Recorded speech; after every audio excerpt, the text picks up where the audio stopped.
Si vous avez moins de 30 ans, cette vidéo est faite pour vous. Aujourd'hui, je vais partager avec vous 3 des conseils que j'aurais aimé que quelqu'un me donne lorsque j'étais étudiant et que je commençais à peine. Je connais beaucoup de mes fans. Ils suivent mon travail, ils me regardent sur les réseaux et ils sont à l'école actuellement, ou ils sont sur le point d'obtenir leur diplôme. Quand nous sommes jeunes, nous essayons toujours de déterminer quel chemin nous devrions emprunter et quelle carrière nous devrions choisir. Numéro 1. Découvrez exactement qui vous êtes et quelles sont vos forces dès le départ. Voyez-vous, la plupart des gens vous disent de travailler sur vos faiblesses. Je ne crois pas en ça. Je crois que si vous passez votre vie à travailler sur vos faiblesses, eh bien, à la fin de votre vie, vous aurez beaucoup de fortes faiblesses. N'est-ce pas? Et ce que nous voulons faire, c'est découvrir qui nous sommes et dans quoi est-ce que nous sommes bons, dans quoi est-ce que nous sommes naturellement bons. Et il y a de fortes chances que ce soit des choses que vous aimez faire, qui vous passionnent.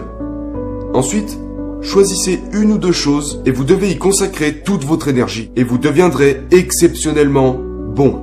Lorsque vous serez exceptionnellement bon, ce qui se passera, c'est que le marché vous récompensera pour ça. Je vois beaucoup de jeunes qui luttent parce que ils me disent « Dan, je ne sais vraiment pas en quoi je suis bon. » Ou « Je ne sais pas sur quoi je devrais me concentrer. Je ne sais pas sur quelle carrière je devrais me focaliser. » Si vous ne savez pas sur quoi vous focaliser, il y a de fortes chances que vous n'ayez pas essayé assez de choses. Parce que imaginez que vous faites du sport. D'accord? Devriez-vous jouer au basket, jouer au tennis? Devriez-vous jouer au ping-pong ou au golf? Eh bien, si vous n'avez pas essayé différents types de sports, comment voulez-vous savoir dans quel sport vous êtes naturellement bon et lequel vous aimez? Donc au lieu de penser « Ok, je suppose que c'est ce que j'aime », essayez des choses, expérimentez, testez de nouvelles choses.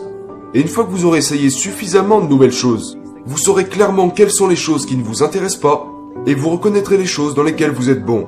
Et naturellement, vous verrez que ce qui est facile pour vous peut ne pas l'être pour les autres. Et c'est là que vous savez que vous avez trouvé votre voie. C'est le domaine dans lequel vous êtes naturellement doué. Et c'est généralement quelque chose pour lequel les autres ne sont pas doués. Alors, conseil numéro 1. Découvrez qui vous êtes et quelles forces vous avez. Et concentrez toute votre énergie sur une ou 2 de ces choses. Conseil numéro 2. Travaillez pour les compétences et pas pour un chèque de paye. Voyez-vous, beaucoup de diplômés universitaires disent « Hey, je veux trouver un travail qui me rapportera le plus possible. Là où je serai le plus payé, là où je serai payé $1 supplémentaire de l'heure, là j'accepterai. » Non, ne le fais pas. Parce que c'est une réflexion à très court terme. Lorsque vous travaillez pour un chèque de paye, ou lorsque vous travaillez pour de l'argent, vous prendrez toujours des décisions basées sur l'espoir de pouvoir être payé un peu plus, versus quelle est votre vision globale pour votre vie. Juste parce que vos parents vous disent que vous devriez accepter ce travail, vous devriez vous concentrer sur cette carrière, ou peut-être que vos amis étudient dans telle ou telle spécialité et vous vous dites peut-être que je devrais étudier ça moi aussi, ou beaucoup de gens étudient l'informatique donc peut-être que je devrais faire pareil. Eh bien, ce n'est peut-être pas le cas. En quoi es-tu bon? Qu'est-ce que tu aimes? Mais dans le même principe, travaille pour les compétences. Au début de ma vingtaine, j'ai travaillé pour mon premier mentor, Alan, pour presque rien pendant 1 an. J'étais essentiellement bénévole. Je travaillais dans son bureau, j'apprenais de lui et il m'a pris sous son aile. Une année complète où je n'ai pas beaucoup été payé. Je travaillais pour moins que le salaire minimum. À première vue, ça n'a aucun sens. Mais j'ai appris tellement de choses. Et je me réfère toujours à cette année comme d'une année à $1 million. Parce que j'ai reçu $1 million d'éducation de la part de mon mentor. Donc je ne travaillais pas pour l'argent. Ou pour un chèque de paye. Et si ça avait été le cas, j'aurais dit non.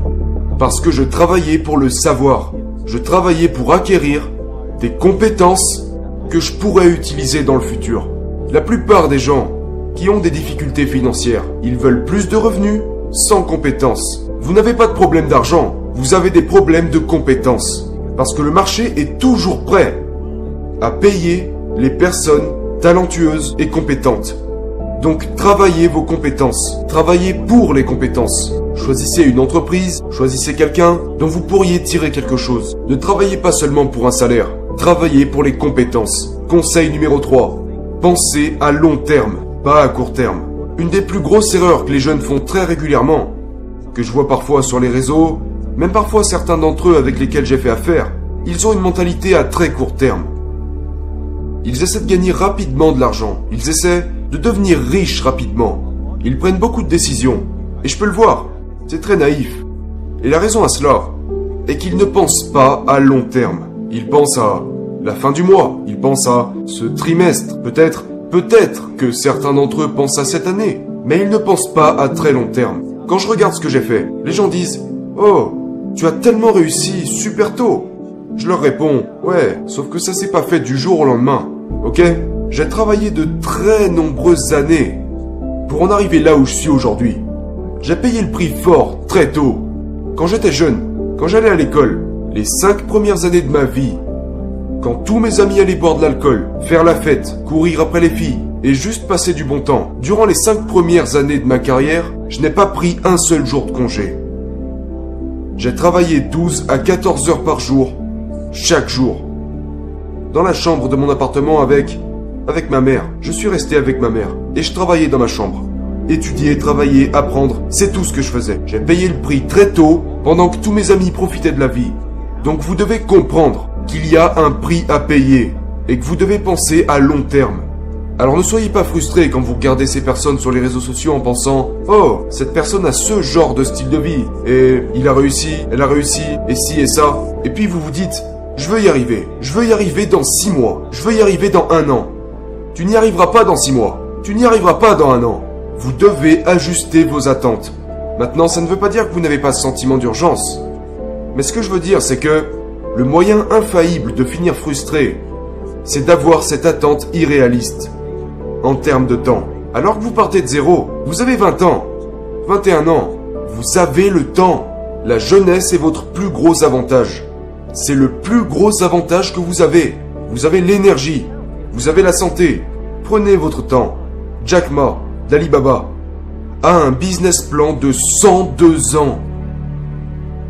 102 ans. C'est pour ça qu'il est Jack Ma. Il pense à très long terme. Il ne pense pas à faire les choses en étant très réactif, faire les choses rapidement. Non. Quel est mon plan? C'est là que je veux arriver. Ok, que dois-je faire aujourd'hui? Quelles compétences dois-je acquérir? Qui dois-je être aujourd'hui? Quelle habitude dois-je abandonner aujourd'hui pour me préparer au succès à venir? Si tu ne regardes que le résultat, tu seras toujours frustré. Parce que tu regardes où tu en es. Et bien sûr, tu n'es jamais assez bon. Ne vous concentrez pas sur le résultat. D'accord? Un arbre ne devient pas énorme du jour au lendemain. C'est des années et des années d'entretien. Et durant les premières années, c'est comme... il est faible. Mais quand il devient fort, c'est une autre histoire. Alors, déterminez l'endroit où vous voulez aller. Et si c'est là que vous voulez être, et que c'est votre objectif, établissez une vision à long terme, puis décomposez-la. Identifiez qui vous devez être aujourd'hui pour atteindre la cible. Quelles nouvelles compétences devez-vous acquérir? Quelles nouvelles habitudes devez-vous adopter pour atteindre cet objectif?